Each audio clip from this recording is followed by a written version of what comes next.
Hello and welcome to the Fit and Free podcast. This is a podcast for women who want it all, to feel strong and confident in their bodies, as well as enjoying a sneaky mug on a Friday night. I'm an exercise physiologist and sports nutritionist, here to teach you how to achieve your body goals without food and your body controlling your life. So let's jump in.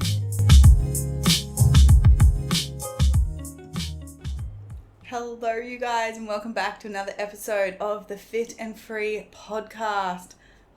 It feels like it's been so long since I've sat down and done a solo episode with you guys, so I'm super excited to be back here with you today. I am super duper excited about the next few weeks because we are starting a fat loss series. I'm super excited to talk about it because I see so many women struggling with trying to lose weight, trying to drop fat, just getting stuck in these vicious yo-yo cycles and not being able to see a sustainable result, and therefore impacting how they're feeling on a daily basis, in their clothes, going out. And it hurts my soul because I too once had no idea how to get the body that I wanted. I had no idea how to lose weight, and for a really, really long time I tried so many different diets, different things, just being restrictive, and nothing ever worked. It wasn't until I actually understood nutrition, exercise, and how fat loss really works was then how I was able to reach my body composition goals really freaking easily. So over the next 8 episodes, I am going to be diving deep into all things fat loss. Across the series, we're going to be speaking to what you need to do, mistakes that you might be making, what to do if you reach plateaus, the right type of exercise that you should be doing, and so much more. So if fat loss is your goal in 2025, then I would be subscribing to my show so that you don't miss an episode. And my loyal listeners, I know that you're there because I see you every single week downloading the episodes. And I know that there are so many of you downloading those, but you guys haven't left me a review yet. So if you could please take 2 minutes of your time and just scroll down to the bottom of the app and write a review if you are enjoying the episodes. It really, really does help me as a little value exchange to get this podcast out to more listeners. So with that being said, first of all, I haven't given you guys a bit of a life update on what's been happening. So if you are new here, hello, I'm an exercise physiologist and sports nutritionist. And at the moment we are living in Bali, which is super exciting. Well, as much as I have been enjoying my time here, the weather has officially switched. It's officially switched to wet season. So the humidity has just gone absolutely wild. It is so freaking hot. So I am itching and scratching to move on to my next location, which if you don't know, we are moving to the Netherlands for 3 months on December 6th. So, oh my God, it's so soon, and I'm so excited about it. And the reason why I'm excited about it is because of the Christmas vibes. I'm a Christmas girly. I ride or die Christmas movies, setting up Christmas decorations, all of the things. So this year is going to be my first ever time in Christmas during winter, which is crazy. Like, I'm 30 years old and I've never had a white Christmas. So I'm very excited to be in the cold, in the cozy, in the hot chocolate vibes with the jacket and just the movies and just all of the cozy vibes. So I'm super excited about that. And, but I love Bali, I love so many things about Bali, I am ready to move on to the next destination because I think I just love Christmas more. And with that being said, whilst yes, I am like so freaking grateful for my life and how we co-created this and the intentionality that went behind it. Like, I'm so proud of myself for being able to work from wherever and run my own business. Like, that is just, it's always been a dream. I have, like, whilst it looks like, sunshine, rainbows, oh my God, she's living in Bali, she's moving all around. Like, there's a few things that I'm really, really struggling with, being on the road. And I'm coming to a point now where I'm just like, I'm so ready to actually stop moving around and stop traveling so much and stop living out of a suitcase. because for the last 2 years we've been literally moving around, living out of a suitcase, and I can definitely feel like I'm to the point now where I just want to settle down basically and just be in one spot, travel when I want to, but not have the, the thoughts of like, okay, cool, I'm going to Europe for 3 months and then I don't know what I'm doing next. Like, I'm kind of over that instability. So I'm very excited to go to Europe and then come home and then probably end up hopefully back in Australia and settling down there for a while, which makes me like my heart happy. So I'm excited, just for the next 6 months, 12 months, and just get back into a stable routine, because while yes, I'm grateful for like all the healthy habits that I have built over the last 10 years, like, I've been moving around for 2 years and like, 3 months here and to the next country, 3 weeks here, 3 weeks to the next country, like throughout this whole period, like I've always been consistent with my food. I've always been consistent with my training, because that's just like, who I am. So I am grateful for all of that. But with that being said, it's like, it is really challenging to be constantly moving and changing your routine again and again and again. So the thought of just being stable and me, so that I can finally like really be consistent, because I know that's going to help me so much on so many levels, just with my own progression, just how I can fuel my body better, how I can train better. There's just a lot of factors out of my control right now, which I've come to terms with. But at the same time, I know I can be better and I know I can push myself. So I'm a bit more excited for a bit more stable routine in that. So that's a bit of the life update. Everything else is sweet. So let's dive into the fat loss episode. So episode number 1, I wanted to put this one first because if you don't listen to the podcast, if you're a new listener, I am a firm believer in looking at our mindset when it comes to nutrition and exercise, because if we don't, essentially, I don't believe that we're ever actually going to be successful at changing our body composition. Why? Because our beliefs dictate our thoughts, which dictate our feelings, which dictate our actions. And if we are coming from a place of, we have all of these beliefs around nutrition that we should, be eating 1200 calories, fad diets, doing exercise to burn calories. Like, if we have all of these beliefs and we're doing these things, then it's going to be really hard to be successful. It's because we are doing what we believe we should be. And if we don't even realize that what we're doing is wrong and the mistakes that are causing us to be stuck, then how are we ever going to be successful? So that's why I wanted to start off the fat loss series with more so debunking myths in and around weight loss, fat loss. Because like I said, if you guys are believing some of these myths and then, acting in accordance to that, then that could be the real reason why you're not seeing the results in your body.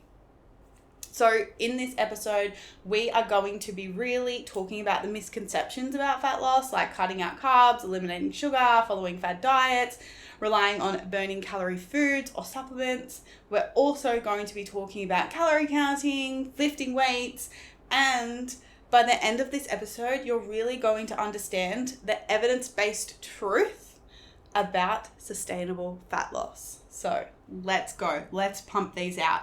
Myth number 1, giving up carbs is the best way to lose fat. We see it all over social media. There has been the rise in the carnivore diet as well. And carbs are often blamed for weight gain, with, low carb or keto diets marketed as the ultimate solution for fat loss, where people are actually really starting to believe, and have been for a really long time, that cutting out carbs entirely is essential for achieving results. Or they believe that cutting out carbs makes weight loss easier. And I totally get that perspective, because a lot of people are just very all or nothing. They are like, no, well, if I just cut out carbs, then I'm not going to be tempted to eat them. So therefore, I'm going to be able to stick to it because it's just an all-round no. I'm not going to eat that. And whilst I understand that perspective, it's like, this is where you guys have to understand. It's like, this is one of probably the main reasons why you're not seeing the results, because cutting out carbs actually makes weight loss harder. And I'm going to explain why. Carbohydrate serves as your body's favorite source of energy, right? And think about it. If you tell yourself no carbs, that means no energy. Carbohydrates are also one of your body's favorite sources of fiber, especially our complex carbohydrate sources. So if you're also cutting out carbohydrates, it's going to impact your digestion. Carbohydrates are not only important for energy levels, they're also very important for brain function. Your brain needs a minimum of 125 grams of carbohydrates just to function every single day. So as you can see, carbohydrates are really, really important for your body to function at its optimal level. So like when you think about it, is if you have no energy and if you can't concentrate, if you're not performing in the gym and if you're not digesting food very well, how do you think you're going to feel? You're gonna feel pretty shitty. So therefore, overall, you're going to feel shit. So then it's going to be harder to stick and to adhere to your plan to lose weight. And then if you struggle with any sort of emotional eating, if you're feeling this way, you're feeling shit, and your go-to self-soothing pattern is then to go to carbohydrates or sugary foods or salty foods, then of course it's going to be extremely difficult to stick to. Because this is what everyone needs to understand. It's like, it's no one food, cutting out one food is not going to cause weight loss. You've probably heard that before. It's about creating an energy deficit. And I think like we are aware that we do need to be in a calorie deficit, but I think the biggest issue is people sticking and adhering to their calorie deficit because they're doing these things like cutting out carbohydrates. They're feeling like shit, they can't stick to it, and then they get into this roller coaster, well, F it, I'll just eat a lot, and then I'm just going to start again every week. And then it's all about eating low calories, eating the lowest calorie foods, cutting out this, cutting out that, and then they're just questioning to why they're not seeing the results. So what actually works in this sense is eating a very well-balanced diet, eating foods that you like, and making sure you're nailing your macronutrients. And I know it gets a really bad rap, you know, in the bodybuilding world. It's like, yeah, nail your macros, nail your calories, la la la.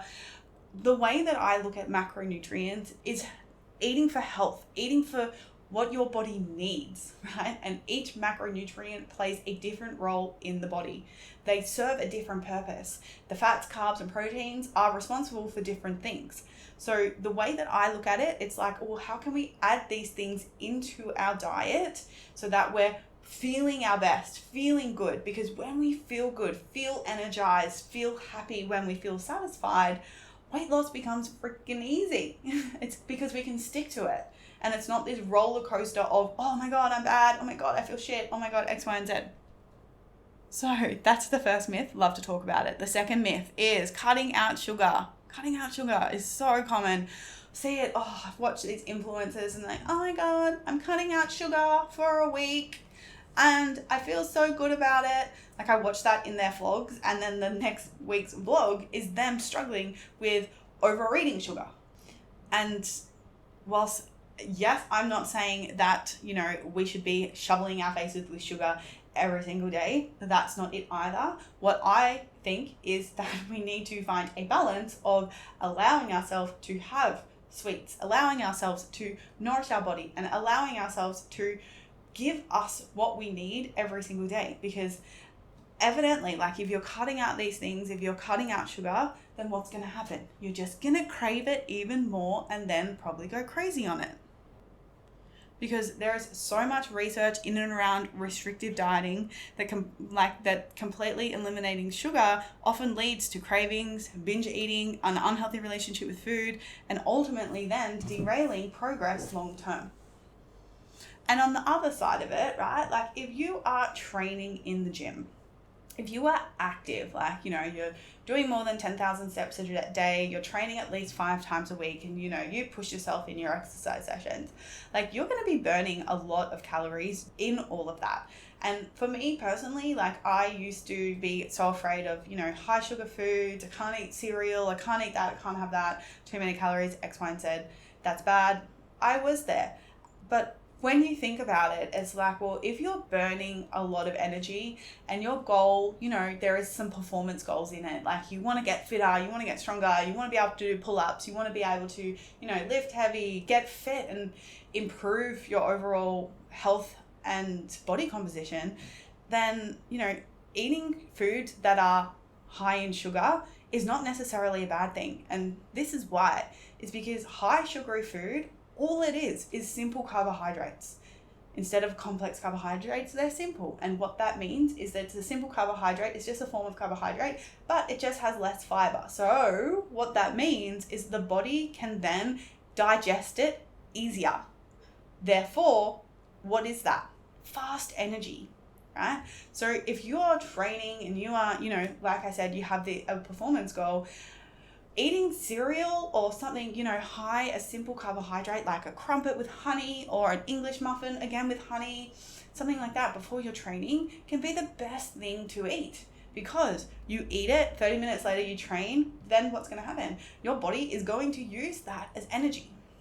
It's going to fuel your performance so that you can train harder, better intensity, and feel freaking good doing it, right? So cutting out sugar can actually be a bad thing for a lot of active women, especially because at the end of the day, it's, women are running into these issues of low energy availability because of the low carb availability. And this is where people are struggling with losing their menstrual cycle, having low energy, plateaus in their training, is simply because they're not eating enough carbohydrates. And again, sugar, carbohydrates, same thing.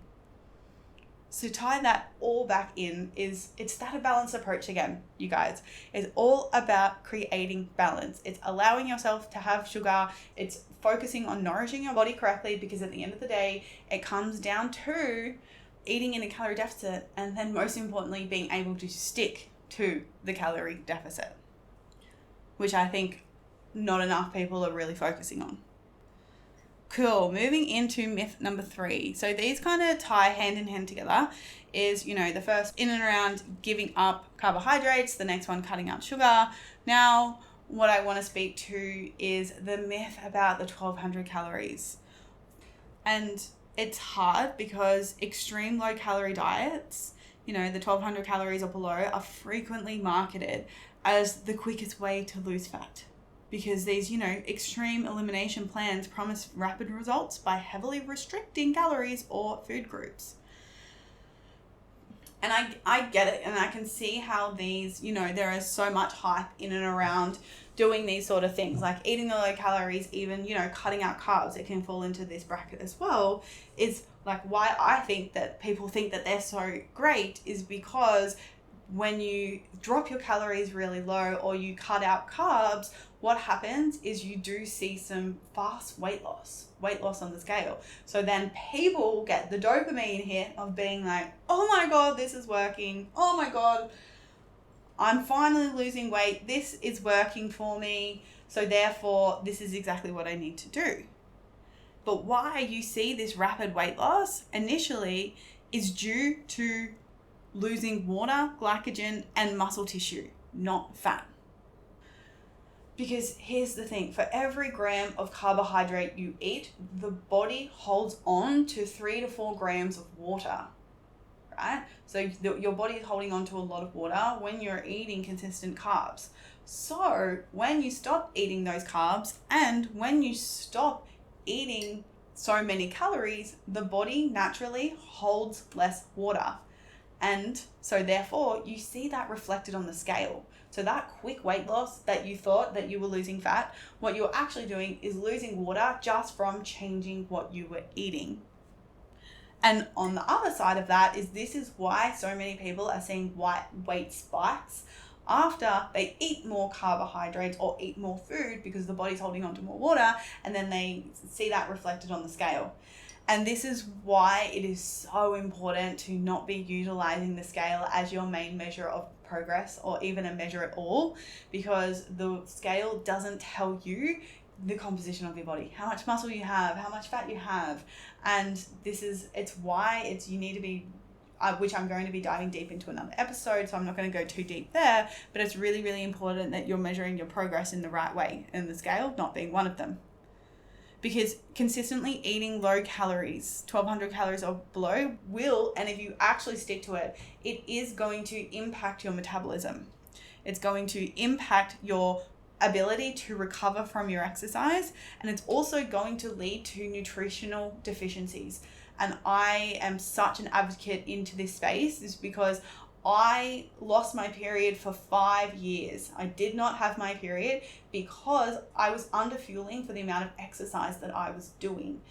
And like during this time, it didn't look like, quote unquote, that like I was too skinny or X, Y, and Z, but you don't have to look a certain way to be underfueling your body's needs. So if you're struggling with, acne, sleep insomnia, low energy, not having your period, and you find yourself, restricting your calories, restricting your carbohydrates, exercising a lot, exercising to burn calories, then red flags, you guys, that, you definitely could be underfueling for the amount of exercise that you're doing.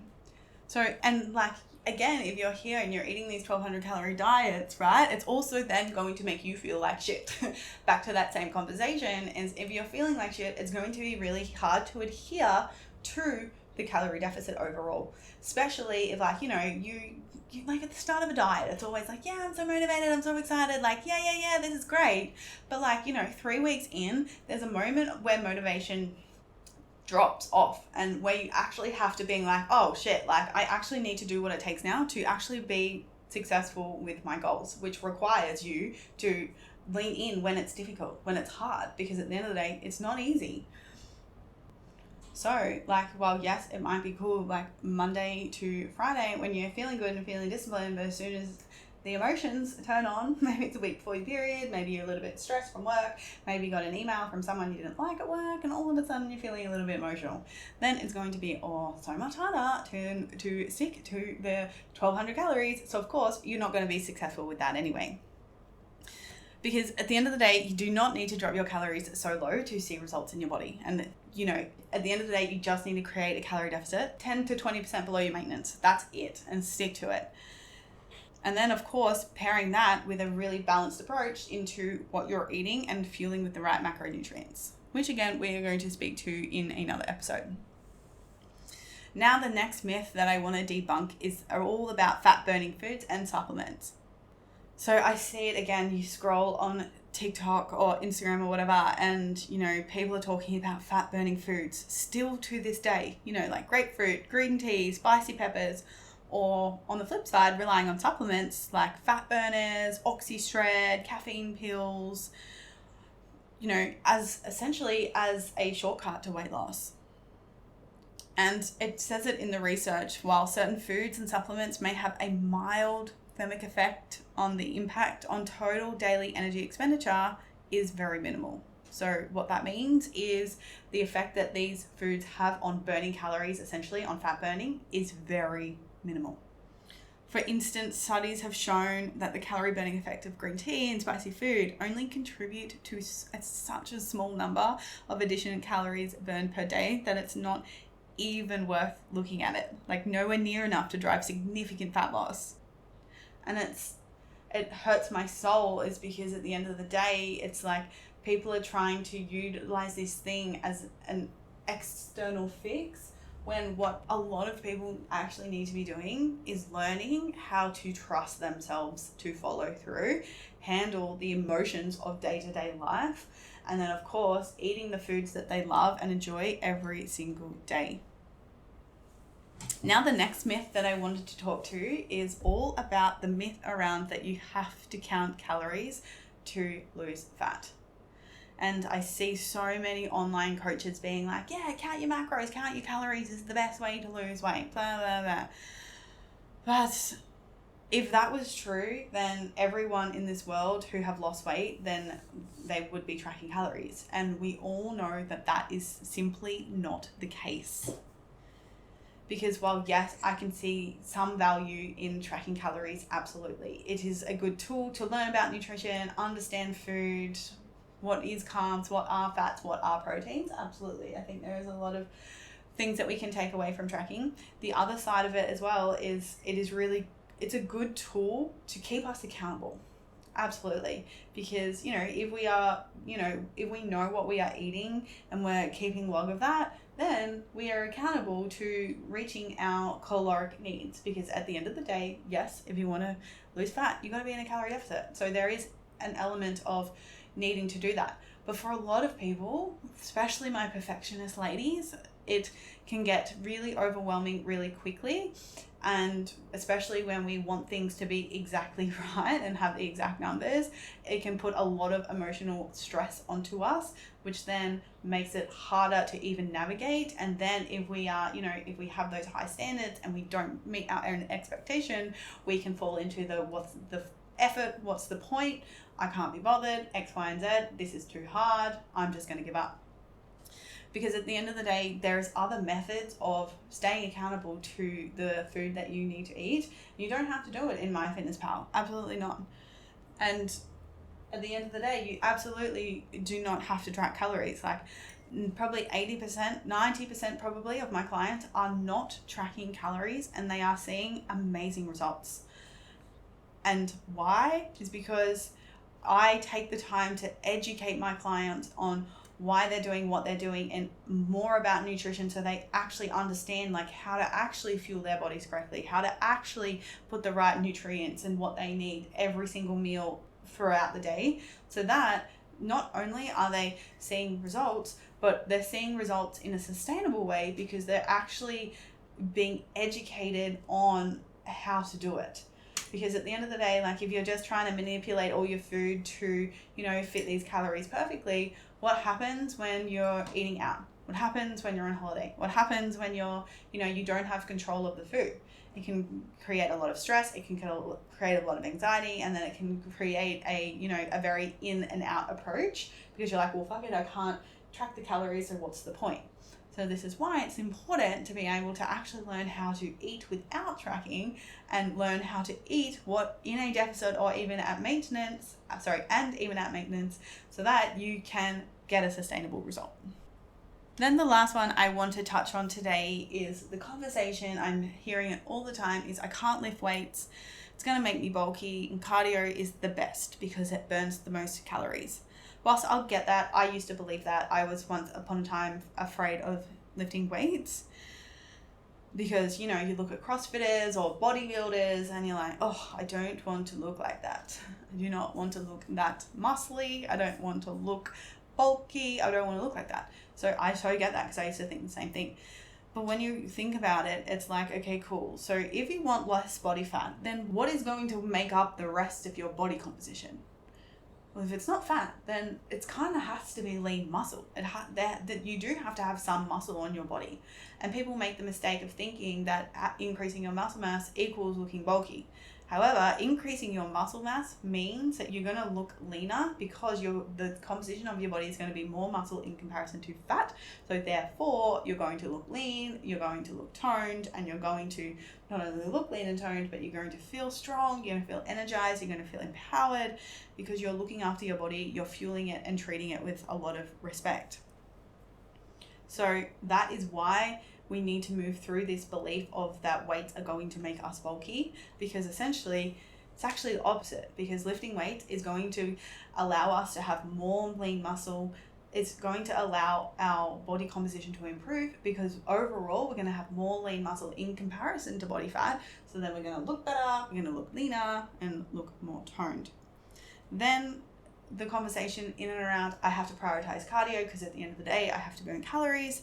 And again, while yes, it is true that cardio burns more calories than lifting weights, it doesn't offer the same metabolic benefits or muscle preservation as resistance training.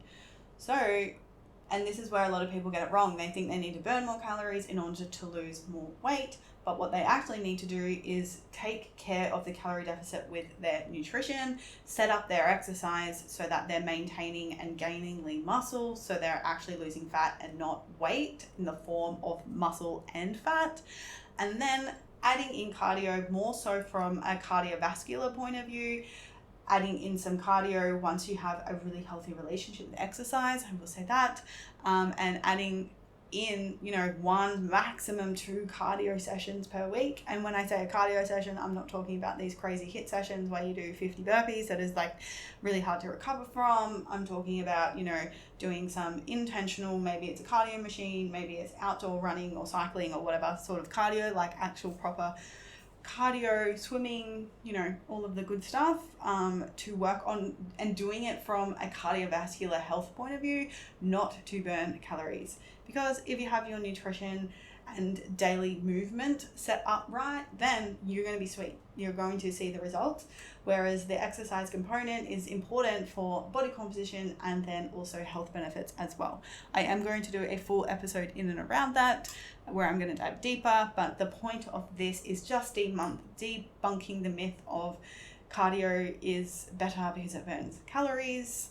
Well, now we know it's not better because it burns more calories. It is just a type of exercise. It's not better or worse. We know we have to look at our nutrition to making sure that calorie deficit is absolutely set up. So you guys, I really hope this maybe brings something into your awareness that you were aware of. Maybe you realized, maybe you were, following some of these myths, and maybe that's why you weren't seeing the results that you want. So like always, I would love to hear what you thought of this episode. So please send me a DM. Thanks for being here. I appreciate you more than what you think. Next episode, I'm going to be breaking down fat loss 101, how to do it, calorie deficit, macronutrients, metabolisms, things like that, getting into the nitty gritty there. So make sure you subscribe so that you don't miss that episode. But until then, take care and I'll see you in the next one. Bye.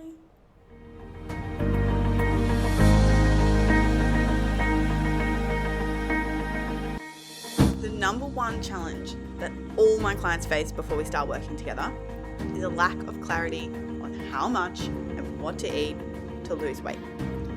Often they are making two huge mistakes, constantly trying to skip meals or eat under 1,600 calories. Secondly, only allowing themselves bad foods like chocolate on the weekend, but end up binging, all to tell themselves they're going to start again on Monday. If you feel like you have tried every diet under the sun and still can't figure out what to eat to achieve your weight loss goals, take my free 2-minute quiz. You can find the link in the show notes down below, and it will help you figure out exactly what you're doing wrong with your nutrition and exercise, and exactly what to do to fix it so that you can finally be confident in your body and achieve your weight loss goals.